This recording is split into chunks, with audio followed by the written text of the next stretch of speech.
আমি বাংলাদেশে সফর শেষ করে আসছি এবং ইমিগ্রেশন কাউন্টারে তখন কি হচ্ছিল, করোনা টেস্ট। আর আমার সেই দিন ছিল জ্বর, আর জ্বরও আছে, সর্দিও আছে। আর ওই দিন রাত্রেই আমার নিজের খালু শ্বশুর বাড়ি হলো বাংলাদেশ। আমার খালু শ্বশুর আর আমি একই কম্বলের নিচে শুয়েছি। এখন এই সমস্যা থেকে বাঁচার জন্য 2টা প্যারাসিটামল খেয়েছি, যাতে গায়ের তাপমাত্রা পুরো ফুলফিল থাকে। এই বাড়ানোর জন্য কোনো রকমভাবে কাটিয়ে আসবো। আর সেই সময় টেস্ট হয়েছে, ঢুকেছি লাইনে, তখন বাজে 7টা, আর বের হচ্ছে তখন 2টা। আর ওই ওষুধ কাজ হয়? ওষুধের কাজ শেষ। আর যখন টেস্ট করেছে সাথে সাথে এই করোনা পজিটিভ দিয়েছে বনগাঁ হাসপাতালে। বনগাঁ হাসপাতালে দেওয়ার সাথে সাথে এখন বনগাঁ হাসপাতালে যখন গেলাম, যাওয়ার পরে সেখানে যখন আমার বেডিং আমি নিজে হাতে করে নিয়ে যাচ্ছি, এখন নার্স যারা তারা বলছে রুগীকে। আমার বাড়িতে এসেছে একটা ফকির, একটা মিসকিন। আসার পরে আমাকে বলছে, হুজুর আমি 3 দিন খেতে পাই না, আমাকে কিছু খাবার দেয়। আমি তাকে দেখেই মনে হলো যে না, লোকটা গরিব মানুষ, অসহায় মানুষ, দেই কিছু খাবার। লোকটাকে 1 সাজের ভাত দিলাম। ভাত খেতে গেলে বসতে হবে। ও আমার বাড়ির বারান্দায় বসে বসে ভাত খেয়ে নিল। খাওয়া শেষ করার পরে বলল, হুজুর মারাত্মক কষ্ট হয়ে গেছে, চারিদিক ঘোরাঘুরি করে, অতএব আপনার বাড়িতে একটু বিশ্রাম করতে দেবেন? ঠিক আছে, এখানে বসেন বারান্দাতে। বারান্দায় বসে থাকা ব্যক্তিটা সে সময় কি করলো, দুপুরবেলা বিশ্রামের নিয়ে এই বিশ্রাম হতে হতে বলতে শুরু করলো, হুজুর আসলে রাত্রি তো হয়ে গেল, সন্ধ্যা হয়ে গেল, এখন আর কোথায় যাব, আপনার বাড়িটাতে রাত্রে কাটাতে দেবেন? তো আমি আলেম মানুষ দেখে বুঝলাম না, ব্যক্তিটা তো গরিব অসহায় মিসকিন মানুষ, তাকে কিছুক্ষণ বাড়িতে আশ্রয় দেওয়া যায়। রাতটা কেটে গেল, লোকটা যায় না। এখন অসহায় গরিব মানুষকে কে জিজ্ঞাসা করবে আপনি কোথায় যাবেন? কে জিজ্ঞাসা করবে? সে তো বলে এসেছে, আমার ঠিকানা নেই, আমার কিচ্ছু নেই, আমার আহার নেই, আমার খাদ্য নেই, আমি কোথায় যাব, কোনো ঠিক ঠিকানা নেই, অতএব আপনার বাড়িতে একটু আহার দেন। সেই সুবাদে আমি তাকে যেতেও বলতে পারছি না, ভাই কোথায় যাবেন, আপনি কখন বিদায় হবেন, কিছুই বলতে পারি না। নিজেরই একটা ইতস্তত বোধ কাজ করে। জিজ্ঞাসা না করতে পারা সেই ব্যক্তিটা আমি কি করলাম, আবার তার জন্য সকালের খাবারের ব্যবস্থা করলাম, দুপুরের খাবারের ব্যবস্থা করলাম। ও তখন বিকালবেলা আমাকে জিজ্ঞাসা করছে দ্বিতীয় দিনে, হুজুর আপনার ঘর তো 3টা, আপনার ঘর তো 3টা ঘরের ভিতরে একটা ঘরে আমি একটু থাকবো? তো আমি বললাম, আপনি যেহেতু গরিব মানুষ, থাকে। এখন 2 দিন যখন কেটে যাওয়ার পরে ও তখন ভালো করে বুঝতে পারলো, লোকটা তো ভালো, সাদাসিধে, মনটা তো বড্ড ভালো, তো লোকটার বাড়িতে আরো 2 জনকে আমি ডেকে নিই। ও তখন কি করলো, তাদের সঙ্গী সাথীদের ভিতরে 2 জনকে ডেকে নিল। তার মানে কয়জন হলো? 3 জন। যখন 3 জন ব্যক্তি এক ঘরে জমা হয়ে গেল, তখন ব্যক্তিটাকে জিজ্ঞাসা করা হচ্ছে, এরা কারা? বললো, হুজুর এরা তো আমার সঙ্গী সাথী, এরাও খেতে পায় না, অনেক দিন যাবো। আমি তখন নিজে থেকে লজ্জায় পড়ে গেলাম যে মানুষ আমাদেরকে কত আপ্যায়ন করে, কত রকম যত্ন করে, প্রতিদিন ডিম, মাছ, গোস্ত, বিরিয়ানি, এই সেই অনেক কিছুই খেতে দেয়। কিন্তু আজকের সময়ে এসে এমন একটা ব্যক্তিকে দেখতে পেলাম যে এই ব্যক্তিটার খাওয়া হয় না, দিন বড্ড লজ্জা লেগে গেল। 3 জন ব্যক্তি এখন থাকতে লাগলো। 2 দিন 3 দিন কেটে যাওয়ার পরে ওরা তখন দেখছে ঘরটা তো মোটামুটি 9x12 মানে লম্বা এবং চওড়া, বেশ বড়। তো এই ঘরে তো 3 জন না, আরো বেশ কয়েকজন থাকা যাবে। এখন হুজুরের কাছে এসে বললো, হুজুর আপনার পায়ে ধরি, আপনি আমাদেরকে একটু অন্তত আপনার বারান্দায় আমরা কয়জন থাকি আর আমরা কয়জন ঘরে কয়জন থাকি, আপনি একটু ম্যানেজ করে নেন। ঠিক আছে থাকো। ওরা তখন বলল, হুজুর আমাদের কোনো খাবার দাবার দেওয়া লাগবে না, আমরা নিজেরা আয় করে আমরা খেয়ে নেব, আমরা কর্ম করে আমরা নিজেরা খেয়ে নেব, আপনার কোনো খাওয়া দেওয়া লাগবে না, আপনার ঘরটা একটু আমাদের মাথা গোজার মতো জায়গা দেন। জায়গা দিলাম। গেল কি কি বলেন তো?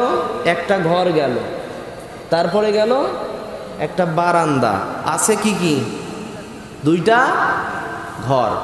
খুব কাঁদো কাঁদো চোখে সামনে এসে বলছে, হুজুর আসলে অনেক দিন ধরে আমাদের এই কয়জন ভাইরা রাস্তায় রাস্তায় ঘুমাচ্ছিল, তাই দেখে একটু মায়া লাগলো, কষ্ট হলো, তাই আপনার বাড়িতে ডেকে নিয়েছে। আপনি কি মনে কষ্ট পেলেন? কোনো অনুমতিও লাগে নাই, বাড়ি এনে নিয়ে তারপরে বলছে আপনি কি কষ্ট পাচ্ছেন? আপনারা তো মোট 3 জন, আপনার দুটো, এই একটা কন্যা সন্তান 3.5 বছর বয়স, একটা বাচ্চা 1 বছর বয়স, ও ধরেন সংখ্যায় আসে না, তো আপনারা 2 জন মানুষ, আপনি আর আপনার স্ত্রী আর ওই দুটো বাচ্চা, ওদের একটা ঘরে তো হয়ে যাবে, হবে না? তো বললো হ্যাঁ তা তো হয়ে যাবে। তা হুজুর আর একটা ঘরে আমাদের যদি জায়গা দিতেন খুব ভালো হতো। হুজুর দেখছে তাই তো, আর একটা ঘরে যখন জায়গা আছে তো থাক।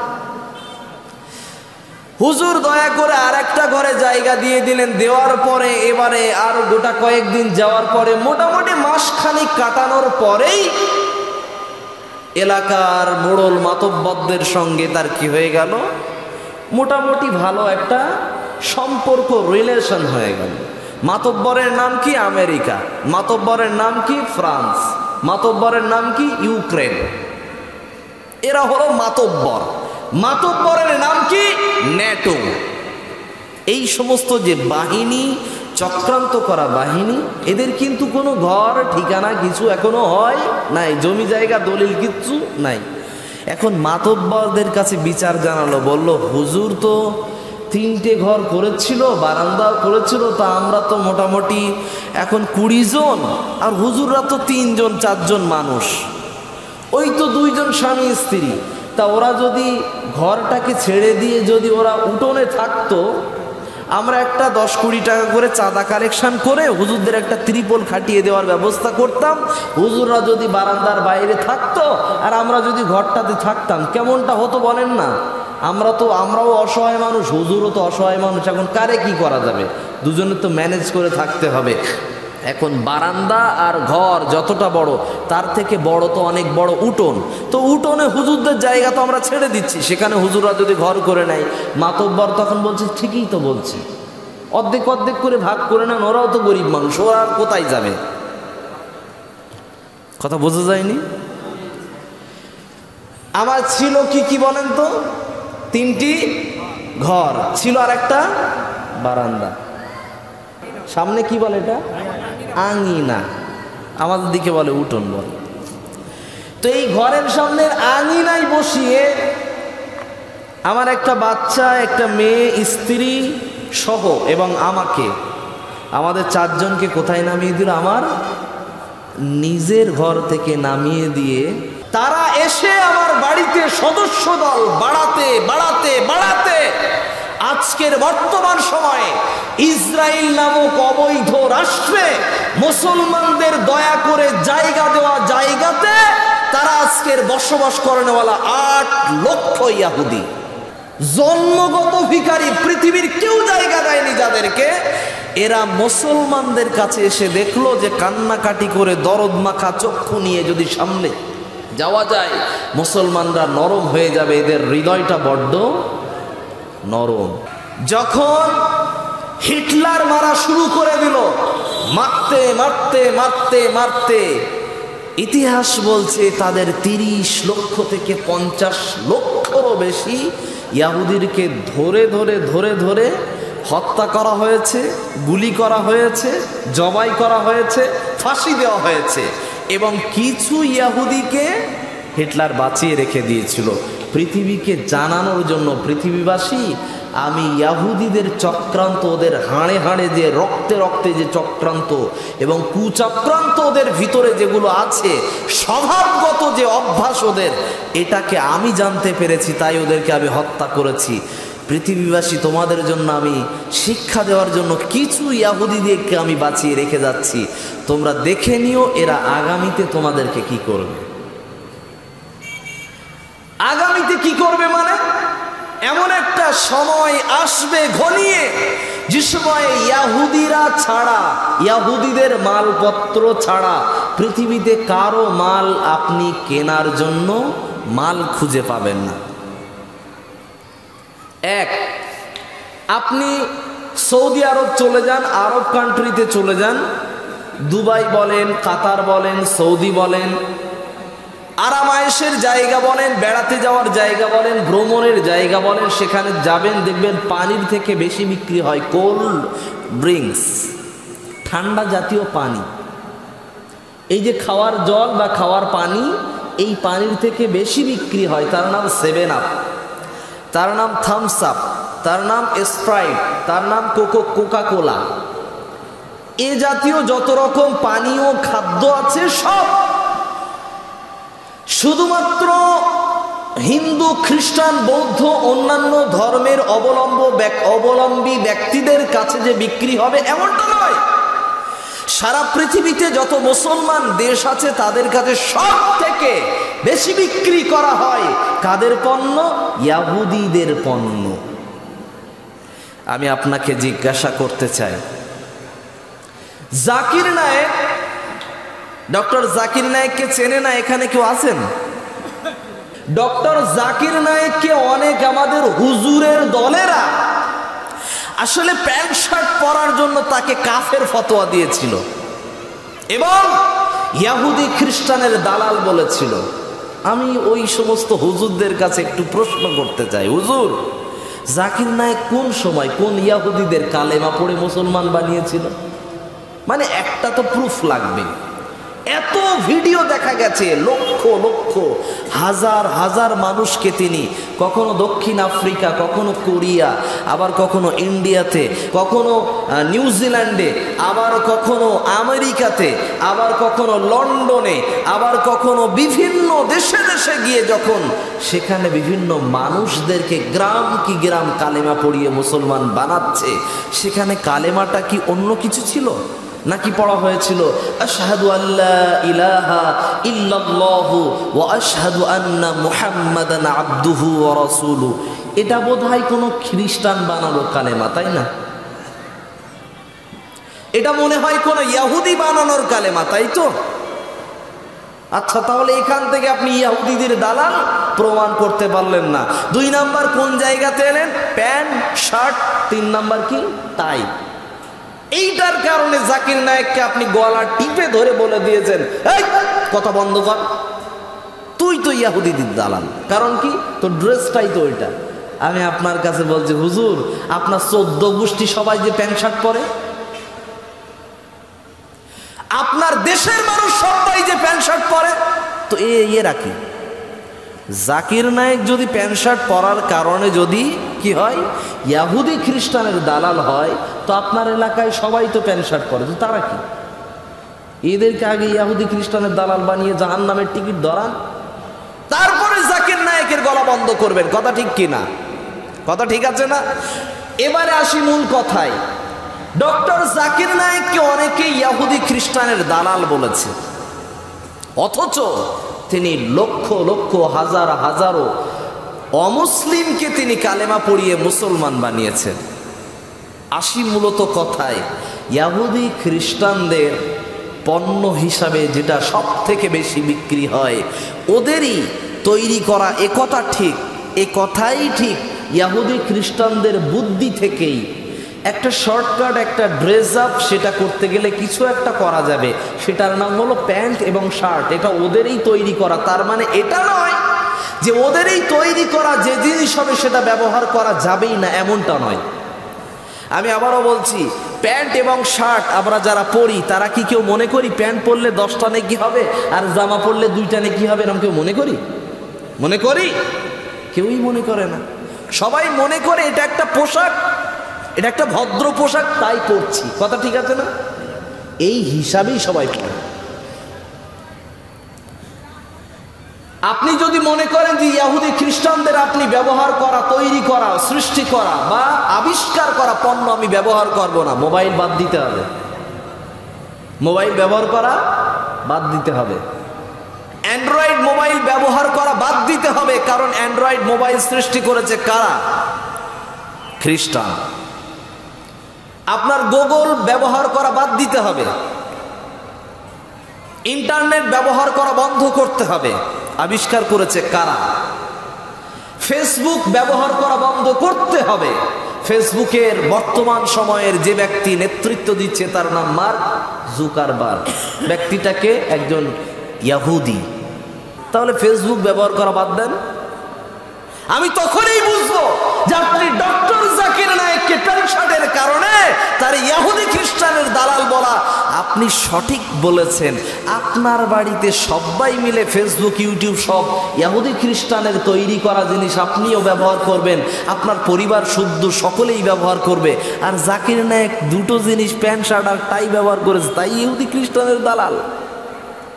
কথা কি বোঝা গেছে? কথা কি বুঝে আসছে? বুঝতে অসুবিধা হচ্ছে ভাষা? এরপরে আপনি আসেন, মোবাইলের ভিতরে আরো অনেক কিছুই আছে। ফেসবুক যার, হোয়াটসঅ্যাপ তার, ইনস্টাগ্রাম তার, এখন তিনটি হচ্ছে সব ইয়াহুদির। এরপরে আপনি যদি বলেন মোবাইলের গুগল ব্যবহার করবেন না, গুগলটা হলো আমেরিকার, আপনি ব্যবহার করা ছেড়ে দেন, মোবাইলেই বাদ দিতে হবে। আপনি সুইচ ফোন ব্যবহার করেন, কোথায় আছেন? ম্যাপও পাবেন না, কিছুই পাবেন না, রেকর্ডিংও পাবেন না, কিছুই নাই। মূলত কথা হলো ইবাদতের উদ্দেশ্যে আমরা মোবাইল ব্যবহার করি, ইবাদতের উদ্দেশ্যে কেউ মোবাইল ব্যবহার করি না। এমনি আমাদের ব্যক্তিগত সুবিধার্থে, পৃথিবীতে চলাচলের সুবিধার্থে। এখন আমার বাড়ি কলকাতায়, আসবো কোথায়? হরিশ্চন্দ্রপুরের এই গ্রামের নাম কি নাম? সাদলি চক। একদম কলকাতা থেকে, বসিরহাট থেকে আমাদের ভাই, এখান থেকে আলমগীর ভাই, আমি তো কারোর নাম জানি না, ভাইয়ের নামেই জানি, আলমগীর ভাই এখান থেকে মাহফিলের স্টেজ থেকে উনি ম্যাপ লোকেশন হোয়াটসঅ্যাপের মাধ্যমে পাঠিয়ে দিয়েছেন। কথা ভালো করে বুঝবেন, হোয়াটসঅ্যাপের মাধ্যমে পাঠিয়ে দিয়েছেন। ওই লোকেশন ধরে আমি কোনো ফোন করা ছাড়াই ওই লোকেশন ধরে আমি বাড়ি থেকে, গাড়ি থেকে বের হব, একদম আপনাদের এই রাস্তার সামনে এসে দাঁড়াবো, কোনো ভুল হবে না, কোনো জিজ্ঞাসাবাদ করা লাগবে না। কথা ঠিক আছে না? এর নাম হলো ম্যাপ, লোকেশন, ডেটা, ইন্টারনেট ব্যবহার করার সুবিধা, লোকেশন থাকার সুবিধা, ম্যাপস থাকার সুবিধা, এবং স্যাটেলাইটের মাধ্যমেই চলে ম্যাপ। এখন আপনি যদি বলেন যে না আমি ওদের জিনিস ব্যবহার করব না, তাহলে স্যাটেলাইট ব্যবহার করা বন্ধ করে দিতে হবে। স্যাটেলাইটের ব্যবহার মাধ্যম নিয়েছিল কে? ডক্টর জাকির নায়েক। তাই তাকে বলা হয় ইহুদি খ্রিস্টানদের স্যাটেলাইট ব্যবহার করে জাকির নায়েক ইসলাম প্রচার করে, তাই ওই ইহুদি খ্রিস্টানদের দালাল। তো আপনি কি ব্যবহার করেন? আমি জাকির নায়েকের প্রশংসা করতে আছিনি, আমি বলতে চাইছি ইহুদি খ্রিস্টানরা পৃথিবীতে যত কিছু আবিষ্কার করবে আর এমন কিছু বিষয় আবিষ্কার করবে যেটা পৃথিবীবাসীরা ব্যবহার না করে পারবেই না। তবে হ্যাঁ, পৃথিবীর বিভিন্ন প্রান্তে ইহুদি খ্রিস্টানদের এই রোষানল থেকে, চক্রান্ত থেকে, কুচক্রান্ত থেকে বাঁচার জন্য কিছু কিছু দেশ নতুন নতুন কিছু আবিষ্কার করেছে।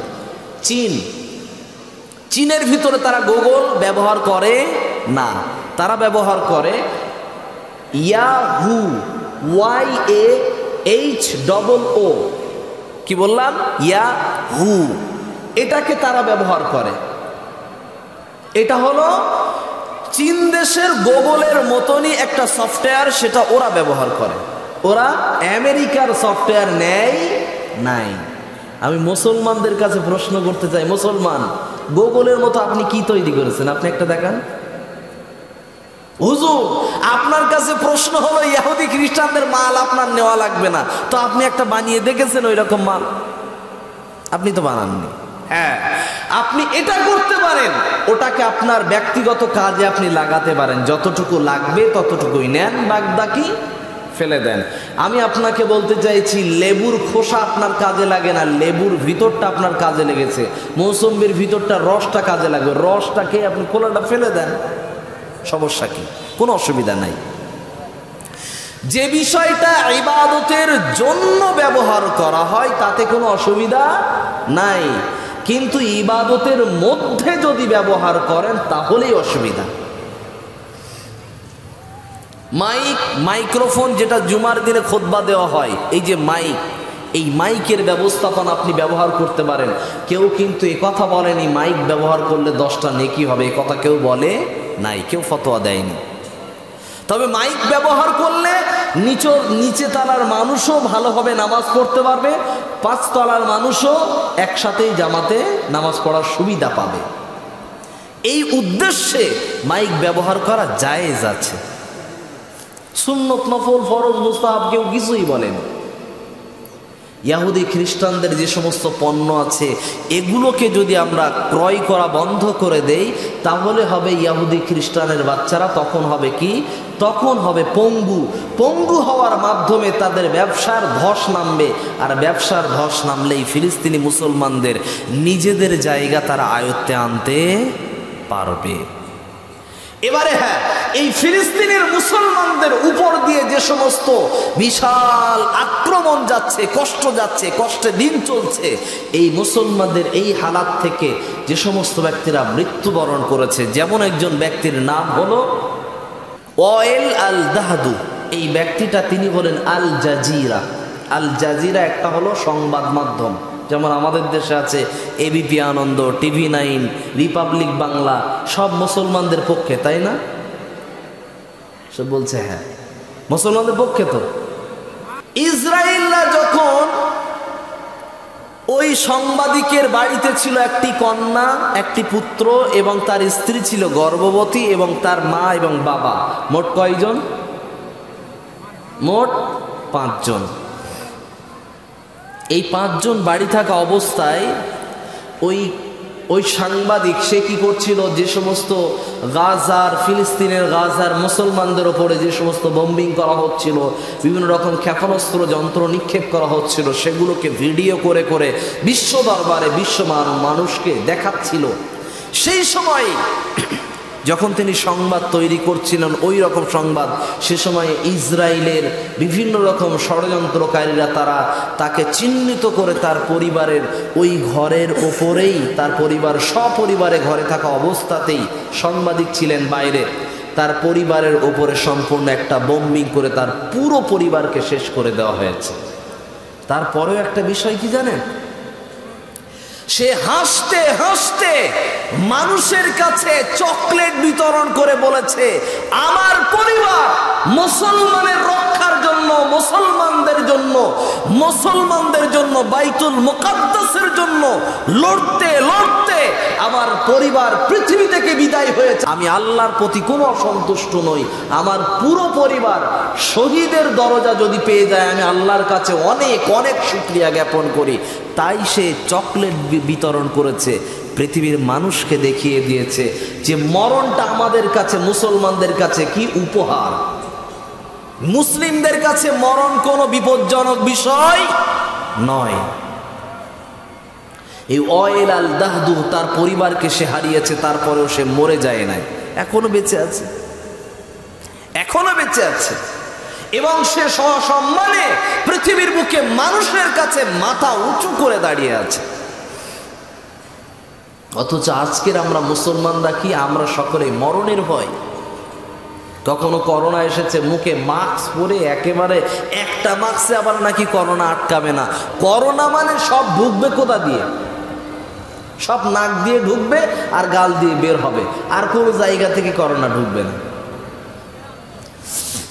এই যে মানুষদের যে অন্ধবিশ্বাস, এই অন্ধবিশ্বাসের কথা থেকে আমি বলতে চাইছি, আমি বাংলাদেশে গত বছর শীতকালীন সময়ে সফর শেষ করে আসছি এবং ইমিগ্রেশন কাউন্টারে তখন কি হচ্ছিল, করোনা টেস্ট। আর আমার সেই দিন ছিল জ্বর, আর জ্বরও আছে, সর্দিও আছে। আর ওই দিন রাত্রেই আমার নিজের খালু শ্বশুর বাড়ি হলো বাংলাদেশ, আমার খালু শ্বশুর আর আমি একই কম্বলের নিচে শুয়েছি। কিসের? একই কম্বলের নিচেই শুয়ে আছি, একই খাটের ওপরেই শুয়ে আছি।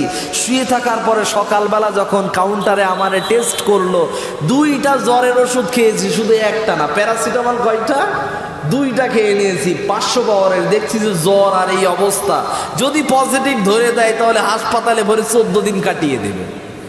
এখন এই সমস্যা থেকে বাঁচার জন্য 2টা প্যারাসিটামল খেয়েছি, যাতে গায়ের তাপমাত্রা পুরো ফুলফিল থাকে। এই বাড়ানোর জন্য কোনো রকমভাবে কাটিয়ে আসবো। আর সেই সময় টেস্ট হয়েছে, ঢুকেছি লাইনে, তখন বাজে 7টা, আর বের হচ্ছি তখন 2টা। আর ওই ওষুধ কাজ হয়?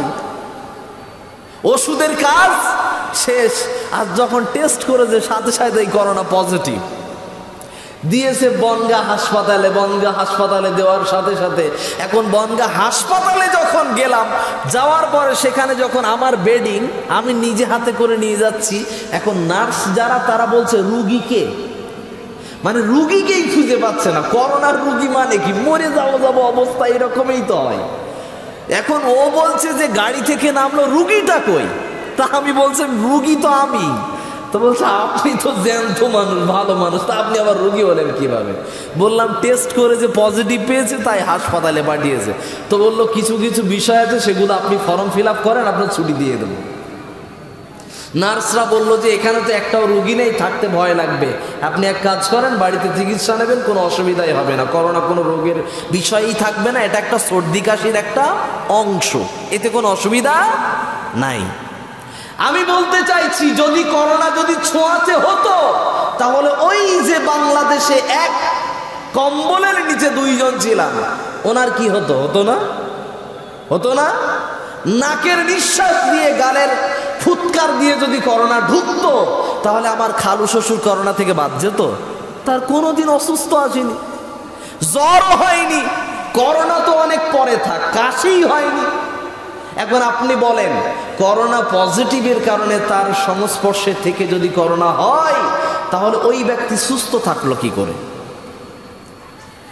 করোনার সময়ের ভিতর দিয়ে বিষয় দিয়ে আপনাদেরকে অনেক সময় বোঝানো হয়েছে। ওই যে ইহুদি খ্রিস্টানের বাচ্চারা তারা শিখিয়েছে হাতে ব্যবহার করতে হবে, তার নাম কি? নাম স্যানিটাইজার ব্যবহার করার নামে স্যানিটাইজার যে স্প্রে করেছেন ওতে লেখা আছে, ওই বোতলের গায়েই লেখা আছে এই বোতলের ভিতরে স্যানিটাইজারের সঙ্গে মিশ্রিত আছে 70% অ্যালকোহল। আমি আপনাকে বলছি অ্যালকোহল এটা হতে পারে অনেক সময় হোমিওপ্যাথি ওষুধের সঙ্গে বা অন্যান্য কাশির ওষুধের সঙ্গে অ্যালকোহল মিশ্রিত থাকে, সেটা 10%, 20%।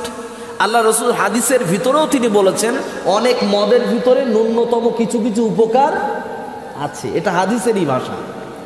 এখন ওই হাদিস থেকে কোনো ডাক্তার বা কোনো বিশেষজ্ঞ যদি গবেষণা করে মদের যেটা উপকারী অংশ সেটা যদি ওষুধের সংমিশ্রণ করে, এটা খাওয়া হালাল, এটা হারামের অংশ নয়, তাই যদি মনে করেন যে হারাম, তাহলে কাশির ওষুধ কেউ খেতে পারবে না। বুঝতে পারেননি? হালাল এটা। তবে সার্বিকভাবে যেই কথাটা যে বোতলের গায়ে লেখা আছে এই স্যানিটাইজার ব্যবহার করলে এতে লেখা আছে 70% অ্যালকোহল। এখন আপনি বলেন হাতে যে স্প্রে করে মারলেন, মেরে যে শুকিয়ে গেল, এই যে চারিদিকে মেখে নিলেন, আবার ওইটাকে পকেটের ভিতরে নিয়ে মসজিদে ঢুকে গেলেন, বলেন তো পকেটে করে কি নিয়ে গেলেন? ওষুধ নিয়ে গেলেন না মদ? 70% তাতে অ্যালকোহল দেওয়া আছে। এটাকে বুঝে নেওয়া উচিত ছিল, আগেও মুসলমানদের গবেষণা করা উচিত ছিল, কিন্তু মুসলমানরা সতর্ক হবে না। সবাই যেদিকে গা ভাসাবে আমিও সেই দিকেই চলবো, যেদিকেই পানি পড়বে সেদিকেই ছাতা ধরবো। এর নাম মুসলমান না মুনাফিক? মুসলমান না মুনাফিক? মুনাফিক। যেই মুসলমান সারা বছর কোনোদিন নামাজ পড়ে না, কত বড় ইমানদার, ওই এত বড় আল্লাহওয়ালা আলেম মাওলানা সাহেব, সে পড়ছে বাড়ি জামাত করে নামাজ, আর ও তখন বলছে আল্লাহ আমার করোনা দেবে না, মসজিদে গিয়ে যত রকম নামাজ পড়তে হবে। যখন আলেমরা বলছে, পরামর্শ দিচ্ছে বাড়িতে নামাজ পড়েন, ও তখন মসজিদে ঠেলা। এরকম নামাজই পাওয়া যায়নি? যায়নি কি যায়নি? আমি বলতে চাইছি যখন মুসলমানের যে বিষয়ে নিষেধ করা হয় তখন সেই বিষয়ে এদের পাওয়ার বাড়ে। শিশু বাচ্চাদের যেমন বলা যদি হয় ওই বাড়িতে যাস না, ও ওই বাড়িতেই আগে যাবে। এদের মানে আচার ব্যবহার ঠিক ওই রকম হয়ে গেছে। এদেরকে নিষেধ করা হয় ইহুদি খ্রিস্টানদের পণ্য ব্যবহার করো না, ও যখন জেনে যাচ্ছে সেভেন আপ থামস আপ এইগুলো যখন জানতো না, খেতও না, আর এখন আবার বেশি বেশি করে খায়। তার মানে কেন? কারণ দাম কমে গেছে। ওই যে কিছু কিছু মুসলমানদের বা কিছু কিছু ব্যক্তিদের এরকম অভ্যাস আছে, ফ্রিতে যদি বিষও দিয়ে দেওয়া হয় তাও ঢক ঢক ঢক ঢক করে খেইলেন, এটাও বাদ দেবেন। কেন? কারণ ফ্রিতে পেয়েছে। খাবার যেটাই পাবেন না কেন যাচাই বাছাই করে খেতে হবে, কারণ খাবারটা হতে হবে হালাল। কি হতে হবে? হালাল। আসি মূল কথায়, আল্লাহ পাক রব্বুল আলামিনের সৃষ্টিকৃত এই ব্যক্তিরা মানুষ হিসাবে, যারা ইহুদি খ্রিস্টান হিসাবে পৃথিবীতে বেঁচে আছে, এরা মানুষের সঙ্গে মানুষের দ্বন্দ্ব লাগাতে পছন্দ করে। যার কারণ হিসাবে আমরা দেখতে পাই মুসলমানদের ভিতরে দল দল দল দল বিশাল আকার চেয়ে গেছে, যার একটা নাম হলো আকীদাগত দ্বন্দ্ব। ওরা ওই আকীদা মানে, আমরা এই আকীদা মানি। ওরা নবী নূরের তৈরি মানে, আমরা নবী মাটির তৈরি মানি। ওরা নবীকে বলে ওরা আল্লাহর গায়েব শব্দটা যেটা আল্লাহর নামে আছে সেটা ওরা বলে যে নবী সাল্লাল্লাহু আলাইহি ওয়াসাল্লাম গায়েব জানে। আমরা বলি না, নবী গায়েব জানে না, জানেন কে? আল্লাহ। এখন এটা নিয়ে কি হয়েছে? মারামারি। বলছে নবী নূরের তৈরি না মাটির তৈরি, তুই বল। বলছে হ্যাঁ মাটির তৈরি। আরে বলছে না নূরের তৈরি। হয়েছে কি? আস্তে আস্তে মারামারি শুরু হয়ে গেছে। মারামারি হতে হতে এরপরে 2-5 জন হতে হতে 2 জন হাসপাতালে আহত আর একজন ওখানেই ডেড, মারা গেল। আচ্ছা বলেন তো, এতে কি ও শহীদ হয়ে গেছে? অহেতুক ঝামেলা। এটা দরকার ছিল আলেম ওলামার ভিতরে সীমাবদ্ধ। আমি জানি আকীদার বিষয়, তারপরেও আপনার জানার দরকার কি? ওযু কিভাবে করতে হয় ওইটা শেখেন। নবী নূরের তৈরি মাটির তৈরি আপনার শিখে লাভ নাই।